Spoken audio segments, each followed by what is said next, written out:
Hey, this is Jeremy, and today we're going to be talking about the alpha and beta receptors. So the big thing about the alpha beta receptors is we have them a little bit everywhere, but we're really going to be focusing on more of the function of the alpha beta receptors more than anything for this first part. But your alpha beta receptors, they are composed of, they respond to these things called agonist or antagonist. And so the way that you can remember these is, if you can remember, the antagonist is essentially going to be the bad guy in the story of your book, such as Voldemort is the antagonist in Harry Potter. And so your agonist, it's going to essentially be the hero. So it tells it to essentially, do your job, is what it tells it, the receptors to do. And then this one tells you to don't do it. So these receptors that we're going to be talking about, they have a purpose in life. They have a designated responsibility. And if anything tells it to not do that responsibility, it's going to be considered an antagonist. So to kind of go over this just a little bit more, we have these right here, which are going to be our receptor sites. So what can happen is, or what we would want to happen is, let's pretend for a second that this right here was an alpha 1 receptor site. Okay, let's say that both of these were alpha 1 receptor sites. So what that gives us is, we would hope that something would come in and fit into whatever this niche is right here, and kind of help the alpha 1 receptor kind of do its job. It would be telling the alpha receptor to accomplish its task, which we will be talking about that task here in just a moment. Now, you have something else that comes across, and it fits in this exact same hole, okay, except it's a little bit different. It doesn't want it to do its job. So this right here would be the antagonist. And then this one over here, this would be the agonist. So we would end up having a positive response out of this one and a negative response out of this one, just because it's not quite what we would expect for what we would expect those receptors to do. So now, to get into what the alpha and beta receptors actually do, we're going to start off with your alpha 1 receptors. Okay, so these are your alpha 1. Now what they deal with is, they deal with something called vasoconstriction. Vasoconstriction. So, and what that has to deal with is, if you have something and you need your blood vessels to constrict. So vaso is going to be referring to your vessels. If you needed to constrict, you would give it an alpha 1 receptor. So the job of the alpha 1 receptors is going to be that vasoconstriction. So what you wind up with is, let's pretend for a second that we have a blood vessel, and we're going to kind of color this blood vessel to be in a kind of a number 1 type shape. And so now what we would have is, we have our alpha 1 receptor. So what happens is, our alpha 1 receptor, what happens is, we can pretend that it is kind of wrapped around this number 1. So what would happen if you told this rope that's wrapped around the number 1, told it to do its job? Well, it would start to pull, and you could pretend that this is just, working on a knot. And so if you have a pull, it would cause vasoconstriction. And so that's how you can think about this. Now, if you have an antagonist, okay, it is not going to pull. It is going to loosen up, and that is going to cause vasodilation. You've essentially told the receptor not to do its job, and that's going to be with the antagonist.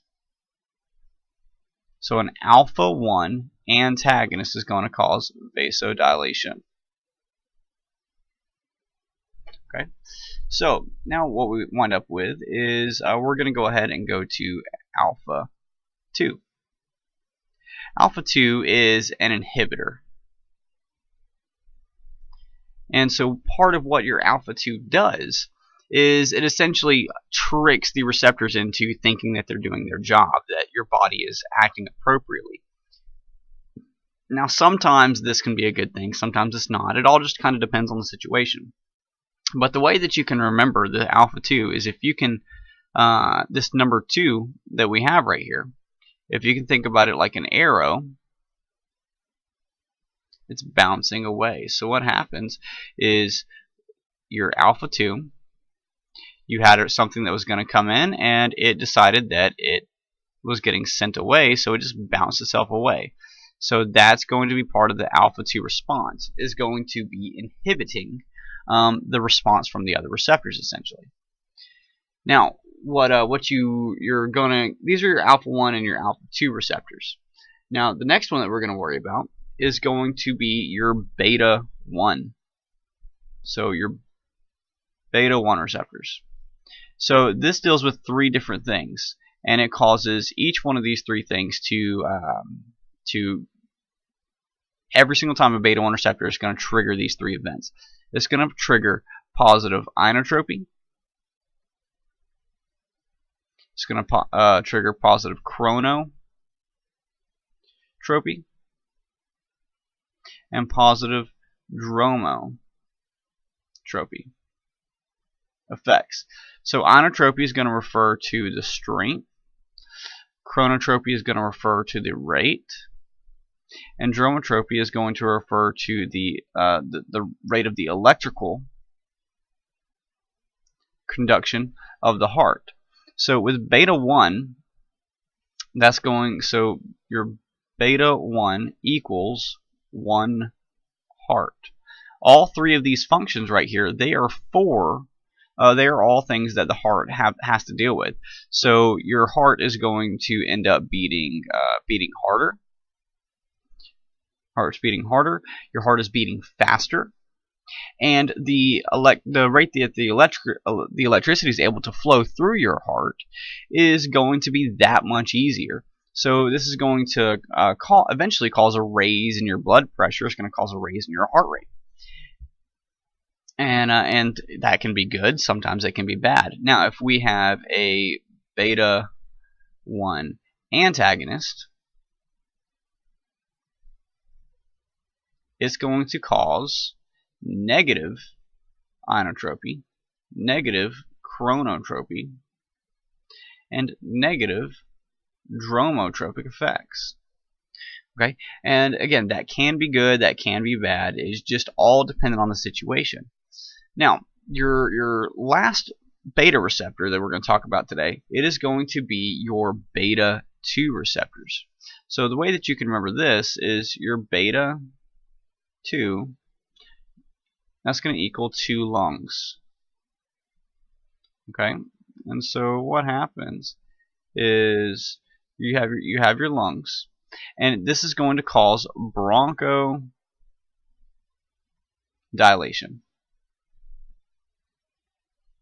And so this is going to cause you to actually breathe better, or it's going to allow your lungs to intake more air. And an example of this that you may have heard of is going to be albuterol. Albuterol is considered a beta 2 agonist, and so with it being an agonist, it's telling it to do your job. It's going to have a positive response, and that positive response is going to be bronchodilation.